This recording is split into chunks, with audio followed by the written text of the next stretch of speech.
pasada. De la clase pasada, el tema tratado, los videos o lectura que les voy a dejar. ¿Ya? Porque más adelante también voy a empezar a dejar lecturas. Tengo sus exámenes aquí que dieron. Si alguien lo quiere ver, a la hora de práctica se acerca conmigo y revisamos sus exámenes y se los entrego también, porque no quiero mucho papel en mi casa. Menos esas notas. No. El examen que dieron de la PC1. ¿Ya? Si lo quieren revisar. Por si acaso lo quieran revisar. Y se los entrego para que se lo lleven. ¿Ok? No quiero ser... Por si acaso yo no repito preguntas. No repito preguntas. Voy tachando las que ya voy mencionando. Así que no se esperancen en que voy a repetir las preguntas. Además, mis preguntas no son así tal cual está en la diapo. Ustedes lo saben. Son preguntas de criterio, de concepto y de que ustedes hayan entendido. Eso es lo que se usa. ¿Ok? Muy bien.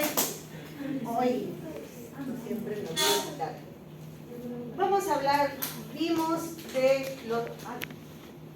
hablamos de los edemas, de cómo se forma el edema, ¿no? Ahora vamos a hablar sobre cómo se tratan los edemas. Ya entramos a la parte de tratamiento. Y esto ustedes lo han visto con la Cecilia, han visto que es la circulación linfática. Esta sobre todo es la superficial y acá tengo un esquema de la profunda. Tenemos dos tipos de circulación linfática, una superficial y una profunda, ¿verdad? Ok. La superficial es la que va inmediatamente debajo de la piel a nivel subdérmico. Y por eso es que nuestras maniobras tienen que ser muy suaves y muy superficiales. El recorrido de la circulación linfática, o la dirección de la circulación linfática, es más o menos este esquema. Van hacia las zonas linfonodales. Y encontramos zonas linfonodales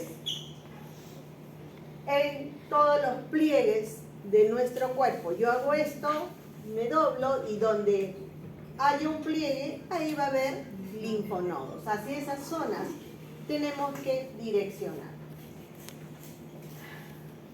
Del miembro inferior va a ir a las zonas inguinales, de la región del abdomen bajo también va hacia las zonas inguinales, en la región posterior va hacia adelante, por eso es que las flechitas se están marcando hacia adelante, va hacia adelante.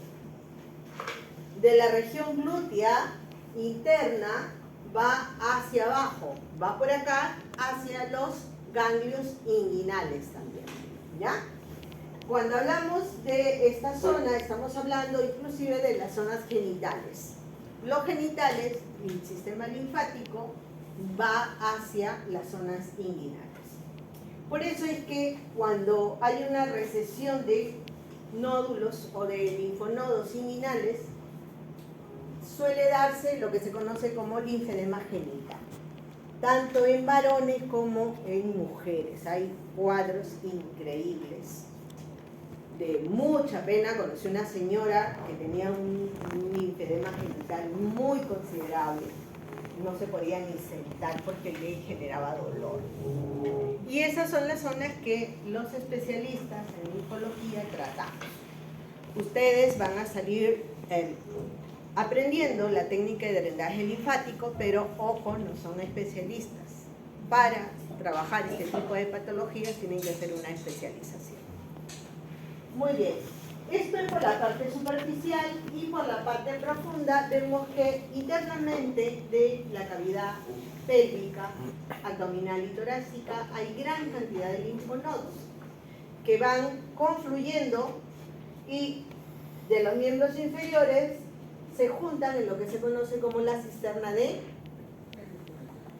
Petket o la cisterna de Kilo. Es quien recibe toda la linfa de los miembros inferiores a nivel profundo. no solamente recibe la linfa de los miembros inferiores a nivel profundo, sino que también recibe la linfa de todas las vísceras, de todo el estómago, ¿ya? A través de la cisterna de Kilo, cisterna de Pequet, desde ahí sale un gran conducto, que vendría a ser el conducto torácico. El conducto torácico. Este conducto torácico desemboca en el ángulo yúgulo-subclavio, en el ángulo yúgulo-subclavio del tronco brachiocefálico izquierdo, que se junta con el tronco brachiocefálico derecho y los dos forman la vena cava superior, que es la que ingresa al corazón. ¿Ok? Ojo con esos nombres. ¿Cuál es la presión que debe haber en la vena cava para que ingrese la sangre al corazón? 0 milímetros de mercurio. Exacto. ¿Cuánto es la presión que debe haber en el conducto torácico y en la gran vena linfática para que ingrese al ángulo yúgulo-subclavio? Cuando ingresa al ángulo yúgulo-subclavio, 5 milímetros de mercurio. 5, ¿ya? Porque acá todavía no está en 0. Acá todavía están alrededor de 5 milímetros de mercurio. Aquí, la vena cava, esta vena de acá, aquí en esta vena de acá, sí ya están en 0, para que pueda ingresar al corazón. ¿Ok? Preguntas de examen por si acaso. Sabemos que el sistema linfático tiene una unidad motora que se llama linfangión. El linfangión se considera la porción que está entre dos válvulas. Por eso se le llama la unidad anatómica y funcional del sistema linfático. Se dice que tiene una dirección centrípeta. ¿Qué significa centrípeta? ¿Qué va hacia el centro? Va hacia el centro. Muy bien. Entonces, está llevando la linfa de retorno. ¿Cómo? ¿Alguien dijo algo? Así que no le había entendido bien lo que había dicho en la dirección y no por eso volvió a tener. Centrípeta, acá está. ¿Lo ves? ¿Lo lees? Centrípeta. Significa que va hacia el centro. Significa que está retornando. ¿Hacia dónde retorna? ¿Cuál es su centro? El corazón. ¿Ya? Tiene una dirección centrípeta. ¿Se contrae cuánto? De 6 a 12 veces por minuto. Y esta contracción de 6 a 12 veces por minuto se le considera como si fuera un bombeo de corazón. Por eso es que algunas veces en alguna literatura pueden leer ustedes que dicen que consideran al linfangión como el corazón periférico. ¿Por qué se contrae?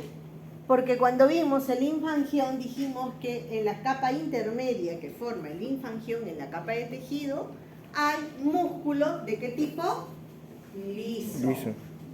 Esa musculatura lisa genera que tenga un automatismo y que el linfangión se contraiga. Esa contracción se realiza de 6 a 12 veces por minuto. El automatismo lo está dado por el sistema nervioso simpático. ¿Qué hace el simpático? Estimula. ¿Qué hace el parasimpático? Relaja. Muy bien. Esta contracción, esta acción de la linfangión también está regulado por la carga linfática. ¿Qué significa esto? Cuando hay más carga linfática, el linfangión se va a contraer más veces y más rápido. Por eso es que dicen que puede contraerse hasta 20 veces por minuto cuando la persona está haciendo deporte, por ejemplo. O cuando ustedes están en una fiesta bailando, pueden contraerse hasta 12, hasta 20 veces por minuto.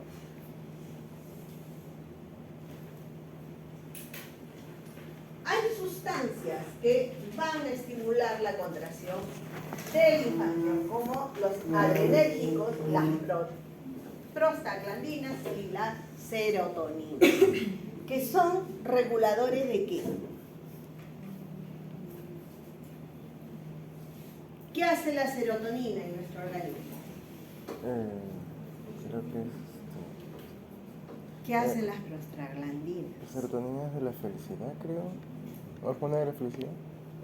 Por eso es que cuando la persona está relajada, está sin estrés, la persona tiene un buen sistema linfático, lo limpia, evita que se formen patologías inclusive.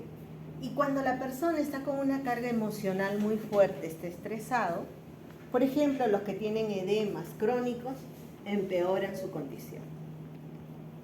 Tuve una paciente que era la secretaria del máximo del grupo Romero, de Dionisio Romero, y ella era mi paciente y la operaron de la mama y tenía un linfedema considerable en el miembro superior.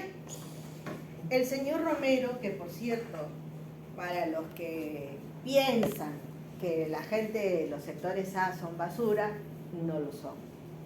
Son muy dadivosos a veces.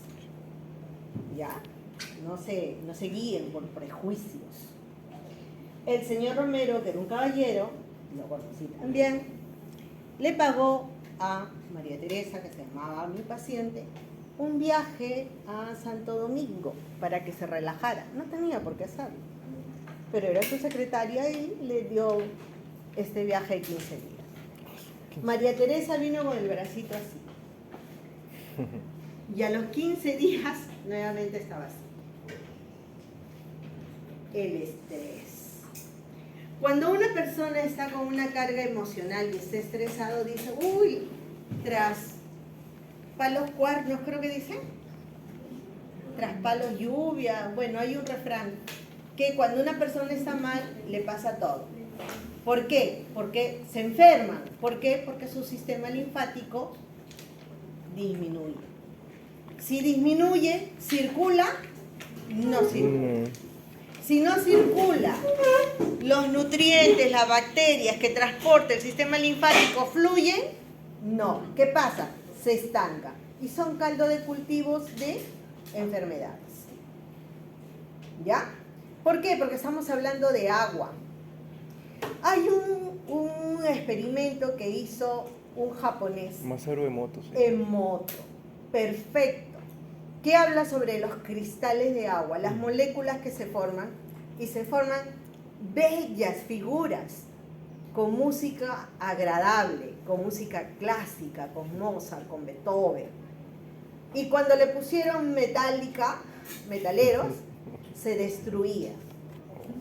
Con un discurso de Hitler, se formó un agua turbia y sucia. Entonces, si le ponen reggaetón, terminan estallando. Nosotros somos agua. Por lo tanto, también tenemos esas características que asume Emoto, los cristales de Emoto. Yo les invito a que lo vean en YouTube. Es muy interesante. Es un fotógrafo que se dio un poco más a la biología. Creo que era biólogo y fotógrafo, las dos cosas.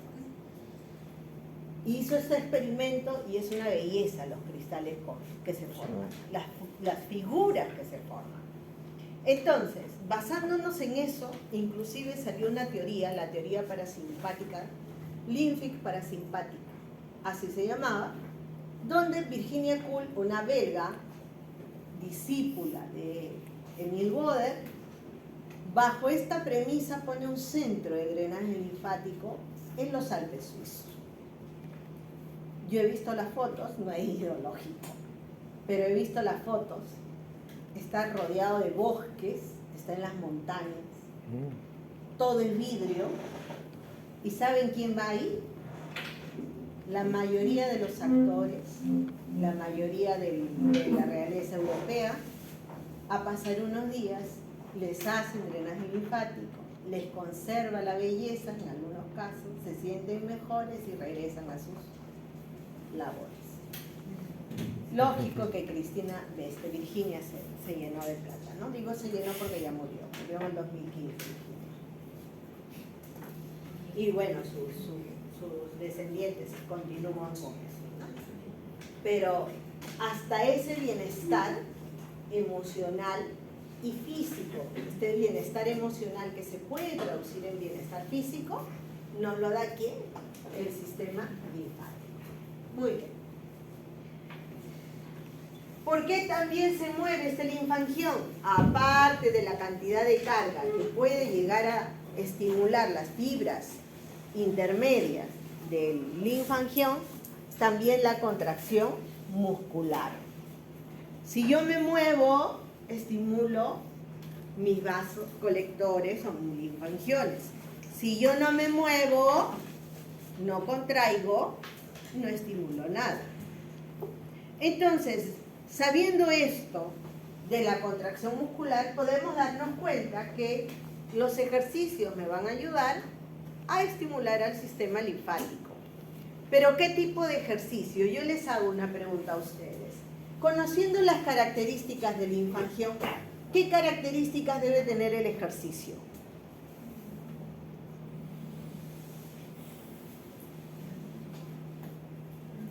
¿Qué ejercicio darías?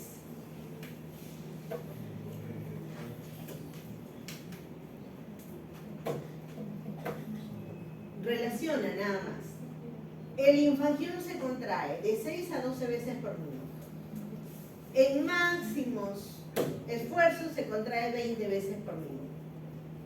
¿Qué ejercicio harías tú con él? El ritmo, ya, te acerco.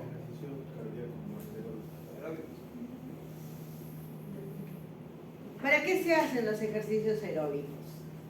Para aumentar las pulsaciones cardíacas. Para aumentar la frecuencia cardíaca. ¿Qué significa esto? De que sería más rápido. Más rápido. ¿Le ayuda el linfangión? Bueno. ¿Cuál sería el ritmo entonces? Vamos, dilo, despierta. Serían lentos. Lentos. En yoga, profesor. ¿Ya? El ritmo, y se llaman ejercicios miolinfoquinéticos, el ritmo de estos ejercicios son lentos. Mio por muscular, linfo por linfa, kinéticos por movimiento. Son ejercicios miolinfoquinéticos. No pueden ser ejercicios de saltar, no, tienen que ser ejercicios que tengan la ejecución completa del movimiento, pero que no sean rápidos. ¿Deben tener carga? No. Sí, Sí. pero una carga ligera que genere el fortalecimiento del músculo. Tampoco sin carga. Puedo tener medio kilo. Si la persona ha estado trabajando anteriormente o ha hecho ejercicio en forma regular, podemos ponerle hasta 1 kilo. Va a depender de la persona.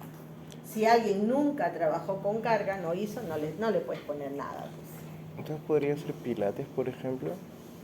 Puede ser pilates, siempre y cuando no cargue sobre la parte que está afectada. ¿Ya? Muy bien.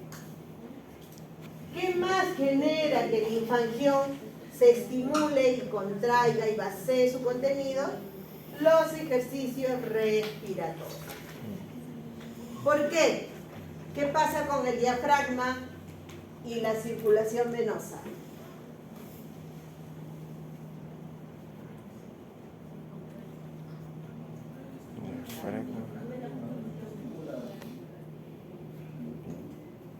Por ahí van. ¿Estimula qué? Yo les dije cuando hicimos visa fronte, visa tergo. ¿Qué significa? Lo hicimos cuando vimos varices.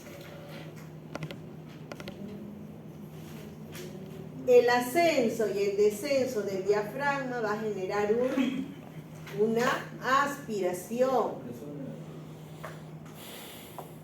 va a generar una aspiración, va a generar una presión negativa, va a succionar.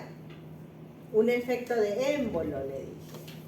Si mejora la circulación de retorno venoso, ¿va a mejorar la circulación linfática? Sí.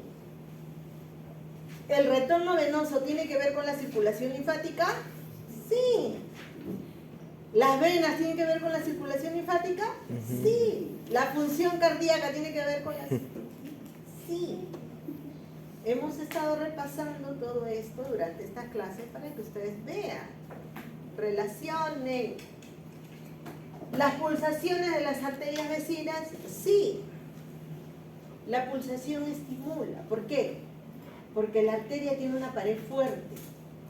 Si nosotros sentimos la pulsación, sentimos nuestras pulsaciones internamente, es mayor. Y eso genera un estímulo a los linfangiones para que se contraigan. Y también externamente, ¿qué podemos hacer? ¿Cómo estimulamos al linfangión? Con nuestras maniobras de drenaje linfático manual. ¿Ya? Externamente.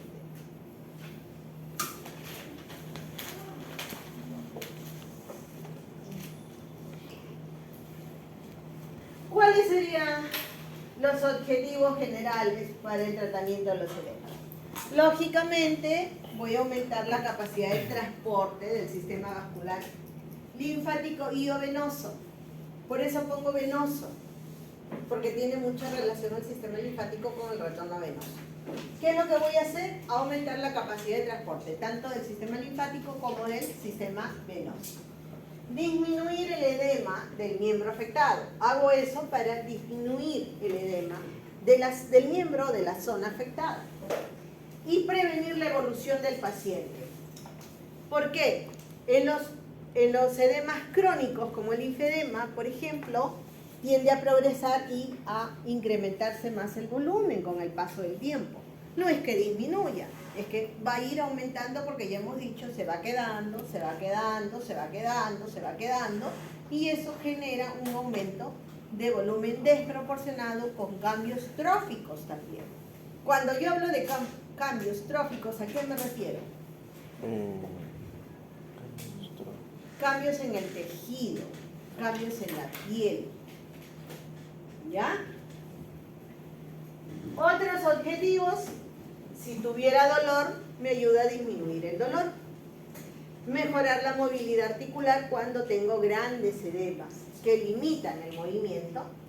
Rehabilitar la bomba muscular. Si yo tengo un gran edema, ¿cómo está el músculo? ¿Aumentado o disminuido? Disminuido. ¿Por qué? Porque hay un desplazamiento por parte, y está ocupando más espacio el agua.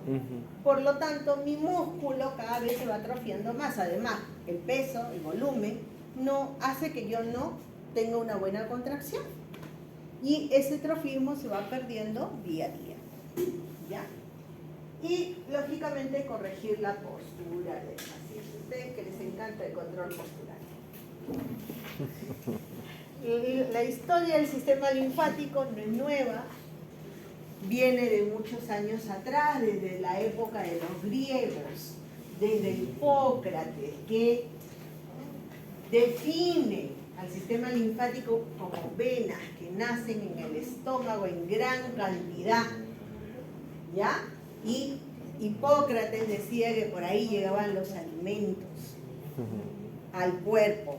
No estaba muy lejos, porque por el sistema linfático también viajan nutrientes. Miren, estamos hablando de un fulano que vivió 400, 500 años antes de Cristo. O sea, 2500 años atrás. Que ya tenían esos conocimientos, ¿no? Como quisiera haber heredado todos los conocimientos de los griegos y de los egipcios. Aristóteles decía que en el mesenterio describía fibras cuya estructura se asemejaban a las venas y ya estaban con un líquido de color blanquecino. Eran las vías linfáticas. Estamos hablando de Aristóteles también. Después, en el año de 1500, después del oscurantismo, casi saliendo de la Edad Media, saben que a la Edad Media se le llama oscurantismo, ¿verdad? Sí, ¿Por qué se le llama oscurantismo? porque la iglesia creo que expropió mucho de información científica o algo así. La evolución de la ciencia se estancó por todos los prejuicios religiosos. Por si acaso, soy católica. Ya, soy cristiana, soy católica. Pero se reconoce de que la iglesia influyó mucho en la Edad Media para evitar el progreso de la ciencia. Porque si no hay ciencia, hay religión. Y ellos sometían a la población a través de la religión. Ellos eran como los que daban las órdenes de todo, ¿no? Ellos movían todo, tenían más poder que los reyes. Sacaban y ponían reyes también a su antojo. Y en nombre de la religión se cometieron muchos abusos, muchos excesos. Sobre todo contra las mujeres, ¿no? Porque a las mujeres nos catalogaban como el demonio. Sí. ¿Por qué crees que quemaban a las brujas? Y no era que eran No, eran curanderas. Algunas que, por ejemplo, se oponían a la represión, mujeres empoderadas, al machismo, no las dejaban entrar. Y le cortaban la cabeza. Sí, hay estudios que dicen que a Ana Bolena, por ejemplo, le dieron una trampa para poder sacarla del medio porque estaba adquiriendo mucho poder con el rey, con el rey Gustavo. Y ella fue el motor que impulsó muchas reformas dentro de Inglaterra. De que la acusaron de bruja, de acostarse con el hermano y tanta cosa para sacarla del medio. Así era. Y hasta ahora en algunos lugares.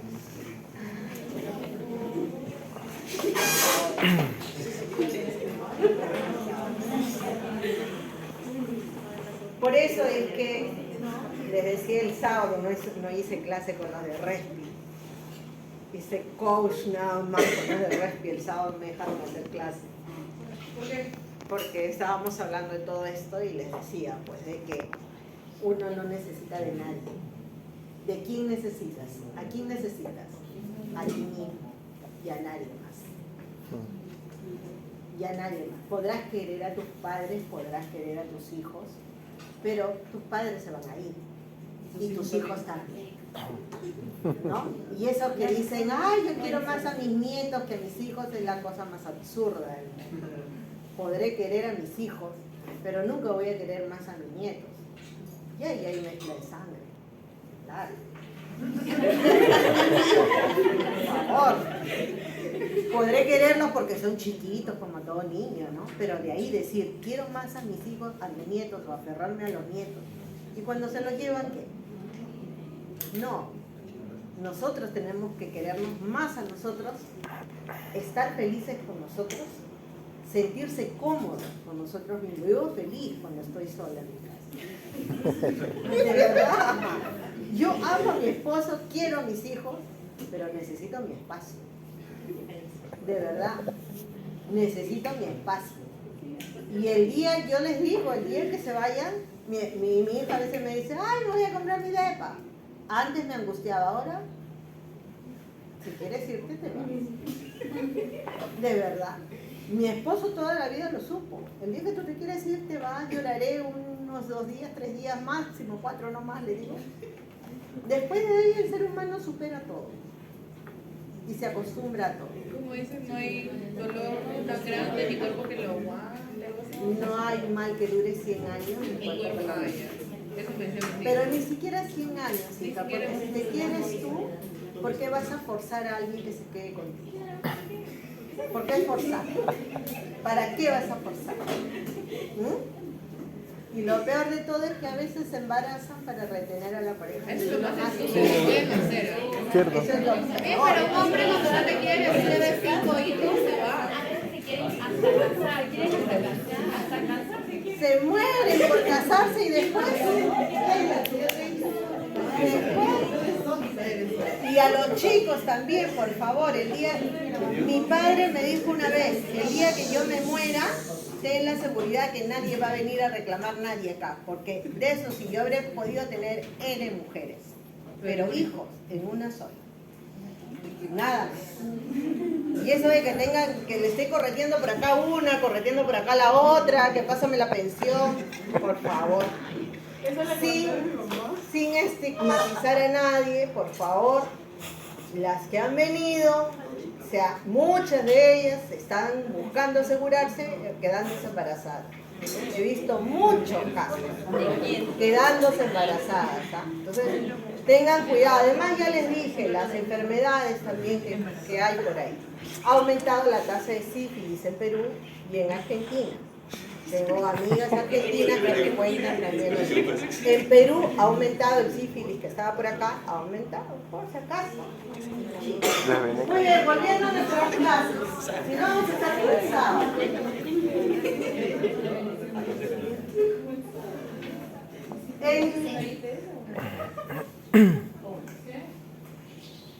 En 1651, el francés Jacques Bequet descubrió en un cadáver humano un conducto torácico, un receptáculo, ya que en su inicio se le conocía como la cisterna de Quilo o la cisterna de Bequet.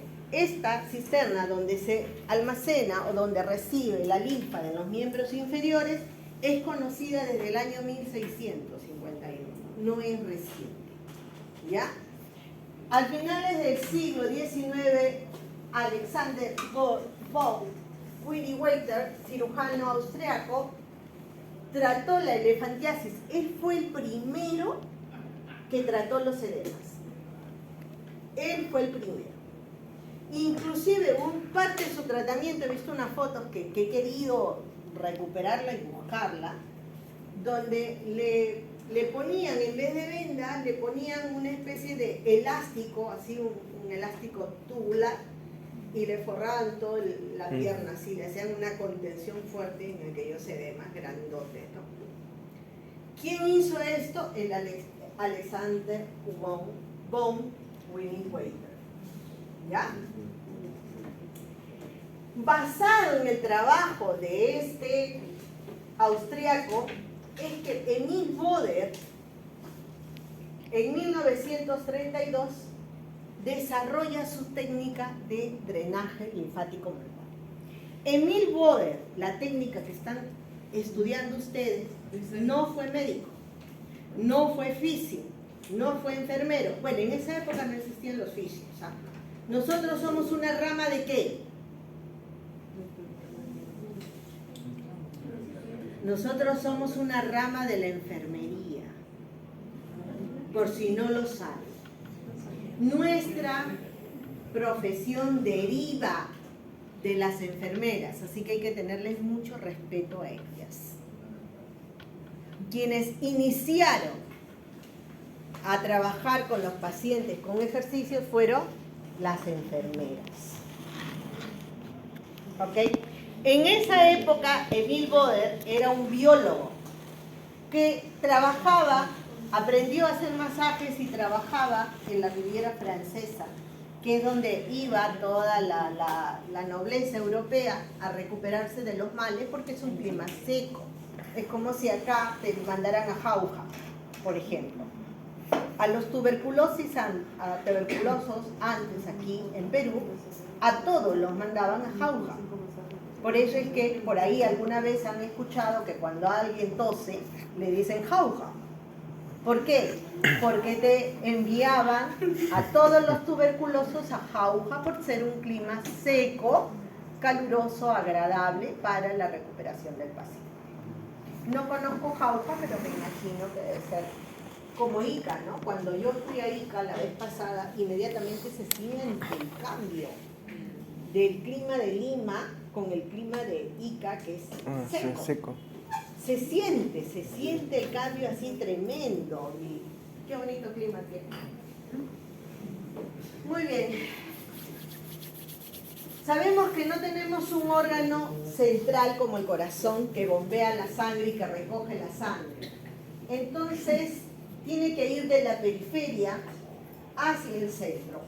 Por eso se crea esta técnica que tiene como objetivo drenar el exceso de fluido acumulado en los espacios intersticiales para mantener el equilibrio.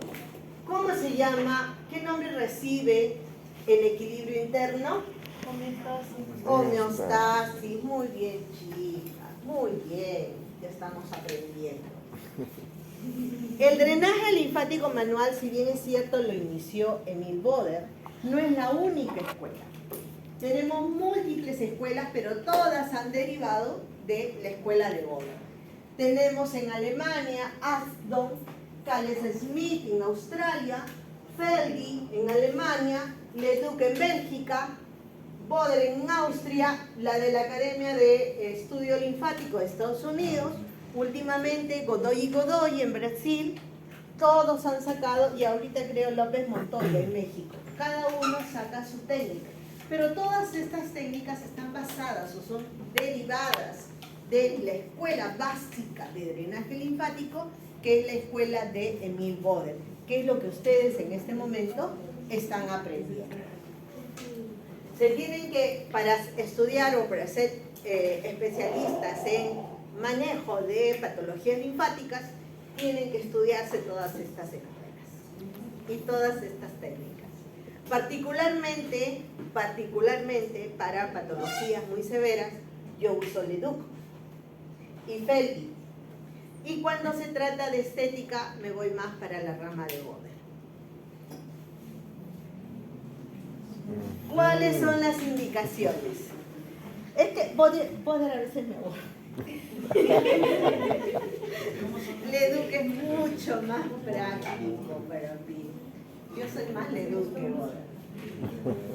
¿Cuáles son las indicaciones? ¿Quién ha llevado conmigo el año pasado y le ha tocado la licenciada Angelita? Ella es full Boder ella, la licenciada Angelita, quien ha llevado con ella el ciclo pasado. Este año no nos acompaña, espero que el próximo semestre sí. Es linda, Angelita. ¿Cuáles son las indicaciones? A ver, niño, grábate. Indicaciones, ya grábate. 3 indicaciones. En edemas visibles y no visibles. ¿Por qué? Porque genera absorción. ¿Ya? No visibles. Por ejemplo, te golpeas, te das un golpe fuerte, te caíste. No hay un edema visible, pero tienes un dolor. Hay un edema subdérmico. Y en ese caso puedes hacer drenaje linfático. ¿Qué más? En la menopausia. ¿Por qué? Porque se rentaliza, disminuye la cantidad de hormonas y se rentaliza, o sea, no llega a su destino. ¿Qué hace el drenaje?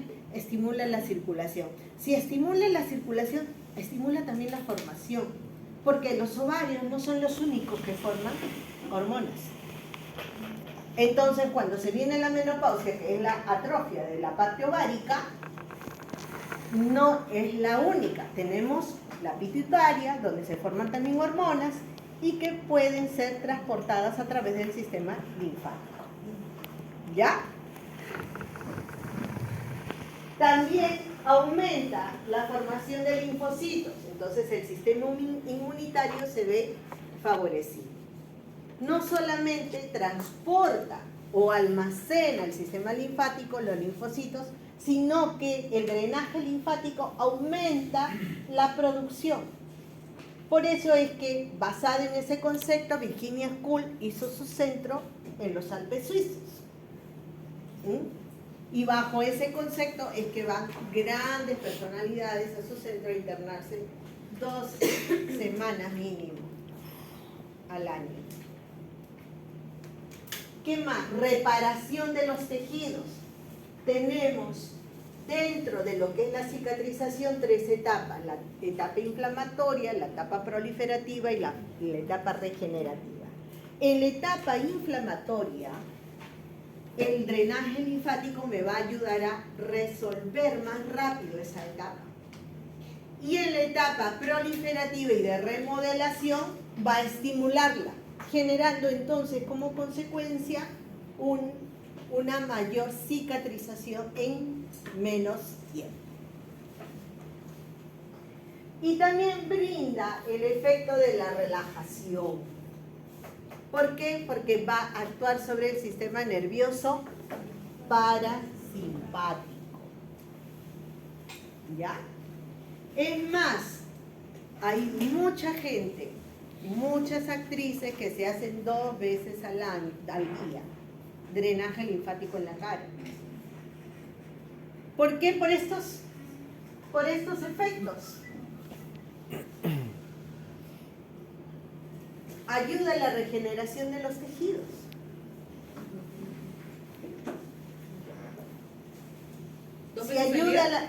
Si ayuda a la regeneración de los tejidos, entonces tiene un efecto anti-age.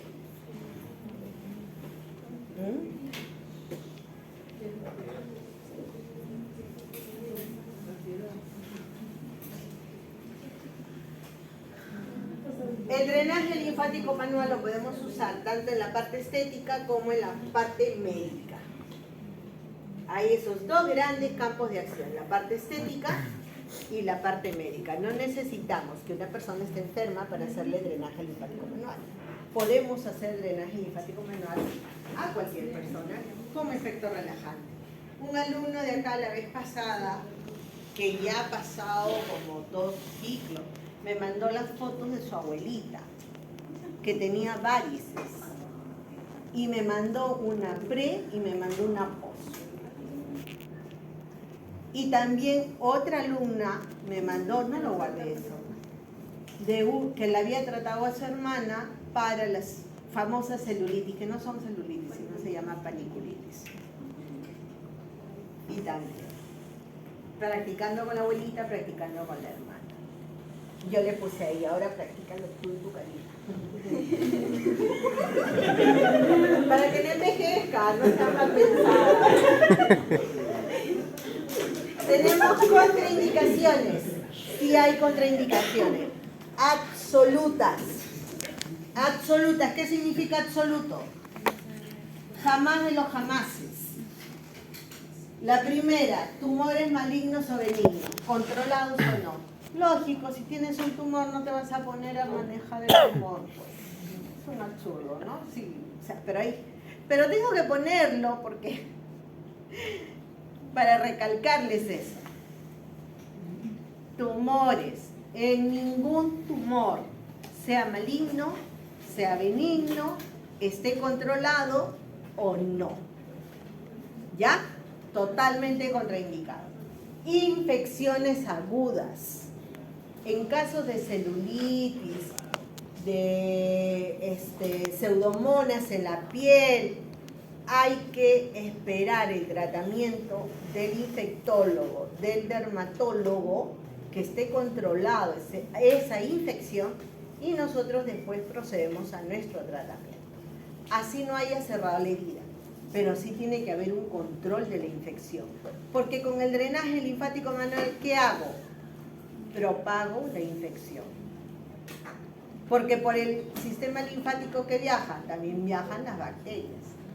Si yo le hago drenaje linfático, las bacterias se van a expandir. ¿Ya? Insuficiencias cardíacas. ¿Por qué no insuficiencias cardíacas? ¿Cuándo decimos que un corazón tiene insuficiencia cardíaca? ¿Saben? ¿Alguien sabe? Si estuvieran en octavo los estaría bombardeando. Pero como están en sexto, les perdono.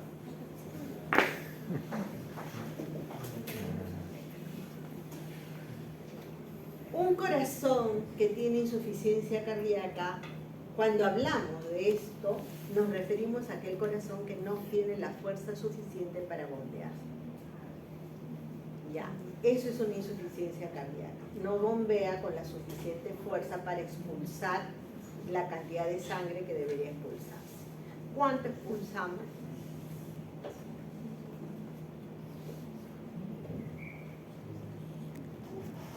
Alrededor de 6 litros por minuto. Entonces, el corazón no tiene esa fuerza para expulsar la sangre. se contraen muy débilmente. Eso es una insuficiencia cardíaca.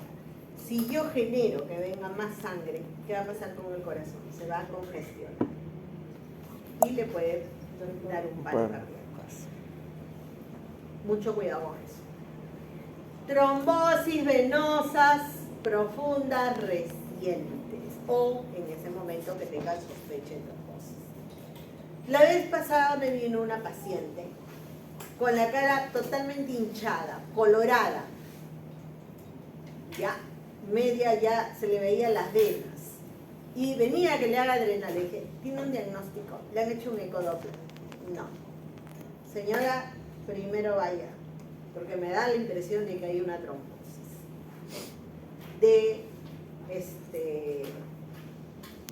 de carótida. Y había una trombosis de carótida. ¿Qué pasaba si yo le hacía el drenaje? Le soltaba el trombo, le producía un ictus cerebral y ya estaba yo en la cárcel haciéndole compañía a todos los que pasan por ahí. Haciéndole drenaje a las presas de Chorrillos. Ya. No se trabaja si no tienen un diagnóstico. Eso es un principio fundamental de cualquier fisioterapeuta. No, que tengo lumbalgia. ¿Ya te vio el médico? No, pero me duele. Ok. Así le ocurrió a un paciente. Era director administrativo del INE. Y le estuvieron aplicando ultrasonido y resulta que tenía un tumor a células gigantes en el saco. ¿Qué hicieron? Lo estimularon. Murió el señor. Si no hay un diagnóstico, si no hay una placa, ¿cómo pueden decir ustedes que es una lumbalgia por muy mecánica que sea? Bueno, te pondré calor, frío por el momento, una inyección para que te alivie, pero tienes que ir donde un médico a que te dé un diagnóstico, que te haga una placa. Muy bien. Relativas, hipertiroidismo. ¿Por qué? Porque podemos estimular la tiroides, sobre todo si trabajamos la primera cadena ganglionar. ¿Ya? ¿Dónde está la primera cadena ganglionar, señorita, la que está allá al fondo? ¿Cuál es la primera cadena ganglionar? La parte cervical. Va por acá, va hacia... Seguimos el curso de los esternocleidomastoideos y lateralmente también. ¿Ok? Tenemos aquí como un triángulo lleno de ganglios linfáticos. Para no estimular la tiroides, no se trabaja.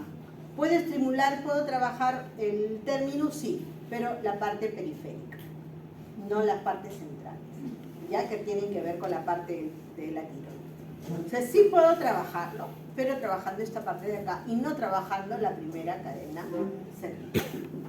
La hipotensión arterial. ¿Qué cosa es hipotensión arterial? Hay poca presión arterial. Hay poca presión. ¿No? Hay poca presión, hay una tensión baja, así como hay hipertensión, hay hipotensión. Entonces el paciente está con frío. Si nosotros generamos, cuando se hace drenaje linfático, bajamos la presión del paciente, con un paciente hipotenso, vamos a bajarlo más.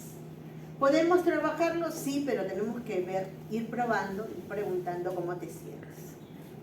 ¿Ya? ¿Qué más? Infecciones crónicas, ya hemos visto. La infección se va a propagar si nosotros hacemos drenaje. Asma bronquial. No podemos trabajar a un paciente asmático porque tiene muchas terminaciones nerviosas a nivel del esternón. Si trabajamos en esa zona podemos estimularle una vasoconstricción. Y a un paciente asmático, para él eso es entrar a un cuadro agudo de asma. En el embarazo, sí se hace drenaje cuando no hay complicaciones. ¿Cómo cuál? La preeclampsia. Características del drenaje: es un movimiento con presión leve, suave, rítmico, lento. ¿No? Grábense eso. Leve, suave, rítmico. Voy a un ritmo determinado, ¿no? Ya yo automáticamente, cada vez que dreno, estoy en este plan. Cada vez que dreno, ¿no? Esta es la posición que me enseñaron a mí, ¿no? Cuando hago boder, sobre todo boder. Con que esas maniobras vamos a activar los baños linfáticos y su trabajo, combatiendo las infecciones y estimulando las defensas inmunitarias, sí. ¿Cuántas maniobras básicas tenemos? La reabsorción o captación y la de evacuación. La reabsorción lo hacemos en el lugar donde hay el edema y la de evacuación en dirección hacia los ganglios linfáticos. Creo que eso ya está recontra claro. La Lic Cecilia les ha enseñado muy bien. Esta es la técnica básica: apoyo, empujo, relajo. Apoyo, empujo, relajo. Apoyo, empujo, relajo. No te golpees, pues no te golpees. Y de ahí todas las variables que conocen ustedes: círculos fijos, bombeos, dador, ¿no? Las presiones son tangenciales, se lleva al límite de la elasticidad de la piel. Tengo que estirar la piel, por eso es que se tiene que ver el estiramiento de la piel. ¿Ya? El sentido, ¿hacia dónde es? Hacia la zona linfonodal. No se debe resbalar sobre la piel, por eso es que no uso medios de contacto, como las cremas, los aceites, los talcos. No sobrepasar los 30 milímetros de mercurio, por eso es que es muy tenue. Ya sabemos que hay una fase de contacto, es importante la relajación, jamás producir dolor, es lento, las manos flácidas. Tienen que estar nuestras manos relajadas, abarcar la zona más amplia posible. Nuestras manos se adaptan a todas las superficies, ¿no? Muy bien. Donde hay más líquido, tenemos que quedarnos más tiempo. Y aquí están los esposos Boder, Emil y Strick Boder. Ellos fueron los que desarrollaron la técnica, trabajaban en la Riviera Francesa, que vendría a ser el Jauja del Perú, realizando masajes y observaban con esta técnica una mejoría clínica en aquellos pacientes a los que trataban. Este fue su primer manual que sacó, véanlo, ¿no? Este es del año, no sé bien, el 67. Y a partir de 1976, la Academia o la Sociedad Alemana de Linfología reconoce el trabajo de Emil Boder. Emil Boder, Feli, que es el que ha revolucionado la linfología, ¿se acuerdan que había una escuela de Feli? Él sí es médico. Va donde Boder a aprender, solo que en ese momento tuvieron algunas discrepancias. Reconoció la técnica y el método como válidos. Pero Boder lo quería aplicar hasta para curar el cáncer. Entonces, Feli, que era ya un médico formado, dijo, no, esto no es así, es para trabajar edema. Se separa y crea la escuela Feli, que es muy reconocida ahora internacionalmente. Está en Alemania, si alguien se quiere especializar. Feli crea lo que se conoce como la terapia descongestiva compleja, que no solamente consta de drenaje linfático, sino que involucra el vendaje multicapa, involucra los ejercicios miolinfoquinéticos. ¿Ya? Él es quien crea esa técnica, que dice que, ¿por qué es terapia descongestiva compleja? Porque si tú le pones vendaje, no funciona. Si tú le haces drenaje, no funciona. Si tú le haces ejercicio, no funciona. Si le hacen los tres juntos, sí funciona. Por eso se llama la técnica o el tratamiento descongestivo complejo. ¿Ya? Porque involucra todos esos aspectos. ¿Hay diferencias? Sí, entre lo que es un masaje y lo que es el drenaje linfático manual. El masaje actúa sobre los capilares venosos, ¿no? Los microcapilares, vasculares, sanguíneos, venosos, arteriales. Y el drenaje sobre la parte linfática. El masaje activa la filtración, por eso es que se vuelve rojo. El drenaje combate la filtración. ¿Qué es lo que genera? ¿Qué es lo que estimula? La Absorción. reabsorción. ¿Ya? ¿Qué más? En el masaje vamos a trabajar sobre el tono muscular. ¿Por qué? Porque es más profundo que el drenaje linfático manual. ¿Ya? No trabajamos. Influye sobre las fibras musculares, pero no sobre el tono muscular. ¿Ok? Y aquí les dejo otras diferencias. Esto es una elaboración, acá me olvidé ponerle los créditos de la licenciada Angelina. Son sus cuadros de la diferencia entre masaje y drenaje linfático. Ya les pasamos de hora. Listo. Conclusiones, recomendaciones, ustedes me las envían para la próxima clase. ¿Ya? Voy a abrir una carpeta. Conclusiones y recomendaciones. ¿Preguntas hasta acá? ¿Preguntas?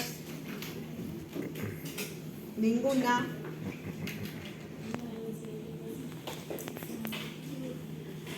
¿Todo claro? Ya, espero que esté todo claro el próximo pasito. El pasito sería de... Sí, ahora sí, ahora sí.